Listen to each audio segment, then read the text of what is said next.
స్కూల్లో అయ్యింది ఓటింగ్. గట్టు చింకీ స్కూల్లో ఉన్నారు. ఇంటర్వెల్ జరుగుతూ ఉంటుంది. స్కూల్లో హెడ్ గర్ల్ ఇంకా హెడ్ బాయ్ ఎలక్షన్స్ జరుగుతూ ఉంటాయి. పిల్లలందరూ అదే టాపిక్ గురించి మాట్లాడుకుంటారు. మంచిదే కదా మిత్రులారా, స్కూల్లో హెడ్ గర్ల్ హెడ్ బాయ్ కోసం ఎలక్షన్ జరుగుతున్నాయి. ఒకవేళ అలా జరగకుండా ఎవరినో ఒకరిని పెట్టేస్తే అస్సలు బాగుండదు కదా. ఇదే మంచిది. లేదు లేదు గట్టు, అలా జరిగే ఛాన్సే లేదు. నీకు గుర్తులేదా, సోషల్ స్టడీస్ లో మన మేడం మనకి చెప్పింది, మన దేశం ఒక డెమోక్రసీ, ఎలక్షన్స్ చాలా ముఖ్యమైనవి, అందుకే మనం ఓటు వేయాలి. మన స్కూల్ దేశం బయట లేదు కాబట్టి మన స్కూల్లో కూడా ఎలక్షన్స్ జరుగుతాయి. పిల్లలందరూ బంటి మాట విని నవ్వుతారు. అప్పుడు గట్టు అందరితో, అవునా, అయితే మీరు ఎవరికి ఓటేయాలనుకుంటున్నారు? గట్టు మాటలు విని పిల్లలందరూ ఆలోచనలో పడతారు. అప్పుడు గుడ్డి, నేనైతే డిసైడ్ అయ్యాను, నేను ఎట్టి పరిస్థితుల్లో రిచా అక్కకే ఓటు వేస్తాను. అవునా, అలా ఎందుకు? తనలో ఏమైనా ప్రత్యేకత ఉందా? తనకే ఓటు ఎందుకు వేయాలనుకుంటున్నావు? అరే గట్టు, నేను తనని 10th స్టాండర్డ్ నుంచి చూస్తున్నాను. నాకు తన పర్సనాలిటీ ఇంకా తనంటే చాలా ఇష్టం. అలా అయితే నేను రోహన్ అన్నయ్యకే ఓటు వేస్తాను. ఇంకా నీ రీజన్ ఏంటి బంటి? నువ్వు రోహన్ అన్నయ్యకు ఎందుకు ఓటేస్తావు? ఎందుకంటే ఆ అన్నయ్యే అసెంబ్లీ మెంబర్ కాబట్టి అతనే రోజు యూనిఫామ్ని చెక్ చేస్తూ ఉంటాడు. ఆయనకు ఓటేస్తేనే మంచిది. ఒక్కొక్కసారి తెలుసా, నేను నా టై వేసుకోవడం మర్చిపోతాను. అయినా కూడా అన్నయ్య నన్ను ఏమీ అనలేదు. నేను లేటు వచ్చినా కూడా ఎప్పుడూ నన్ను ఒక్క మాట కూడా అనలేదు. అందుకే ఆయనే గెలవాలి. అందులో నీ తప్పేముంది? ఏంటి మీరిద్దరూ జరిగిపోయిన విషయాల గురించి మాట్లాడి ఓటు వేస్తాను అంటున్నారు? నేనైతే సమర్థు అన్నయ్యకి ఓటు వేస్తాను. ఎందుకంటే అన్నయ్య నాకు చెప్పారు, ఆయన గెలిస్తే అందరికీ కూడా పార్టీ ఇస్తా అన్నాడు. పార్టీ ఆయన పార్టీ ఇస్తాను అన్నప్పుడు మనం ఆయనకు ఓటు వేసి గెలిపించుకోవడం మనకే మంచిది కదా. గట్టు ఇంకా చింకి వాళ్ళ స్నేహితుల మాటలు విని ఆశ్చర్యపోతారు. ఏమైంది గట్టు, చింకి, మీరు సైలెంట్గా ఎందుకు ఉన్నారు? ఏంటి మిత్రులారా, మీరు అలా మాట్లాడుతున్నారు? మనం మన అవసరాల కోసం ఓటు వేయకూడదు, తెలుసా? అందరి కోసం ఎవరో మంచివాళ్ళో వాళ్ళకే మనం ఓటు వేయాలి, వాళ్ళనే గెలిపించాలి. అంటే ఏంటి? గట్టు ఏమంటున్నాడంటే, మీరు ఎవరికి ఓటు వేయాలనుకుంటున్నారో వాళ్ళు మీకు మాత్రమే ఉపయోగపడతారు.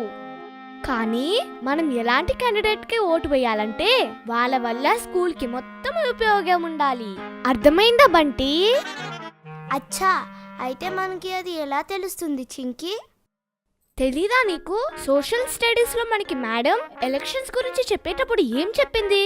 ఏ మనిషిలో అయితే హానెస్టీ, డిసిప్లిన్, ట్రస్ట్ వర్తీనెస్ ఇంకా ట్రూత్ఫుల్నెస్ లాంటి క్వాలిటీస్ ఉంటాయో వాళ్ళకి మనం ఓటు వేయాలి. ఈ అన్ని సేమ్ క్వాలిటీస్ మన స్కూల్ హెడ్ బాయ్ ఇంకా హెడ్ గర్ల్ లో కూడా ఉండాలి. అర్థమైందా? గట్టు ఇంకా చింకి మాటలు విని వాళ్ళ స్నేహితులు వాళ్ళ తప్పు తెలుసుకుంటారు. సారీ గట్టు, చింకి, మీరు చెప్పింది నిజమే. మనం మన అవసరాల కోసం ఆశపడి ఎవరిని గెలిపించకూడదు. ఇప్పుడు మేము కూడా అలాంటి వాళ్ళకే ఓటు వేస్తాము, ఎవరికైతే ఇవన్నీ క్వాలిటీస్ ఉన్నాయో.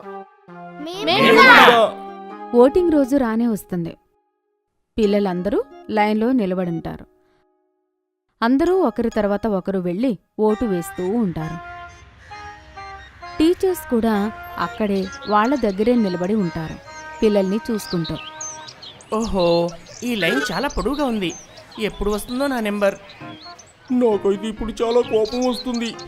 ఈ లైన్ అయిపోవడమే లేదు. ఒకవేళ ఇక్కడ ఇంతసేపు నిలబడాల్సి వస్తుంది అని నాకు ముందే తెలిసి ఉంటే నేను అసలు ఇక్కడికి ఓటు వేయడానికే వచ్చేవాడినే కాదు. వాళ్ళ దగ్గర నిలబడి ఉన్న సోషల్ స్టడీస్ టీచర్ గట్టు ఇంకా హరి మాటలు వింటుంది. ఇంకా వాళ్ళ దగ్గరికి వచ్చి ఇలా అంటుంది, బాబు హరి, నీ మాటలు విన్నాను. నువ్వు బాగా అలసిపోయినట్టున్నావు కదా? అవును మేడం, నేను ఇంకా ఇక్కడ లైన్లో నిలబడలేకపోతున్నాను. మేడం, నేను ఓటు వేయలేను. నేను క్లాస్కి వెళ్ళిపోవచ్చా? క్లాస్కి వెళ్తా మేడం. బాబు, నువ్వు తప్పకుండా వెళ్ళొచ్చు. కానీ అంతకంటే ముందు నా ప్రశ్నకు సమాధానం చెప్పాలి. మేడం మాటలు విని హరి కన్ఫ్యూజ్ అవుతాడు. హా మేడం, అడగండి. హరి, రేపు ఎలక్షన్స్ రిజల్ట్స్ వచ్చాక మీ ఫ్రెండ్స్ గెలిచిన వాళ్ళందరూ చాలా ఆనందపడుతూ ఉంటే నీకు ఏమనిపిస్తుంది? అయ్యో, నేను ఓటు వేయలేకపోయాను అని కదా? మేడం, నాకు చాలా బాధగా అనిపిస్తుంది. ఎగ్జాక్ట్లీ. హరి, ఈ ఎలక్షన్స్ ఎవరి కోసమో కాదు, మీకోసమే. రేపు స్కూల్ హెడ్ బాయ్ ఇంకా హెడ్ గర్ల్ ఎవరు అయినా సరే నువ్వు ఓటు వేయకపోతే వాళ్ళ ఇంపాక్ట్ మీ మీద పడదు. ఎలక్షన్స్ ఎందుకు జరుగుతాయి? మీ కోరికలు మీరు చెప్పాలి కాబట్టి. ఓకే, అర్థమవుతుందా హరి నేను ఏం చెప్తున్నాను? ఓకేనా? ఎస్ మ్యామ్, నేను నా తప్పు తెలుసుకున్నాను. ఇప్పుడు నేను ఇక్కడే నిలబడతాను. నా వంతు వచ్చే వరకు వెయిట్ చేసి నేను ఓటు వేసే వెళ్తాను. తప్పకుండా ఓటు వేస్తాను. Good bye. మేడం అక్కడి నుంచి వెళ్ళిపోతుంది. పిల్లలందరూ ఓటు వేస్తారు. మరుసటి రోజు ఎలక్షన్ రిజల్ట్స్ వస్తాయి. అన్నిటికన్నా ఎక్కువ ఓట్లు మానసి అక్కకి ఇంకా రాఘవ్ అన్నయ్యకి వస్తాయి. పిల్లలందరూ ఎలక్షన్ రిజల్ట్స్ చూసి చాలా ఆనందపడతారు. చూసారా మిత్రులారా, ఆఖరికి వాళ్లే గెలిచారు. ఎవరి దగ్గర అయితే హానెస్ట్ ఇంకా ట్రూత్ఫుల్నెస్ ఉన్నాయో వాళ్లే గెలిచారు. హా గట్టు, నాకు కూడా చాలా ఆనందంగా ఉంది. ఎందుకంటే నేను మంచి క్యాండిడేట్ కి ఓటు వేశాను. ఈ ప్రకారంగా పిల్లలు ఎలక్షన్స్ ఇంపార్టెన్స్ ఇంకా ఓటింగ్ ఇంపార్టెన్స్ తెలుసుకున్నారు. మీకు ఈ వీడియో నచ్చినట్లయితే లైక్ చేయండి, షేర్ చేయండి, కామెంట్ చేయండి మరియు సబ్స్క్రైబ్ చేయండి.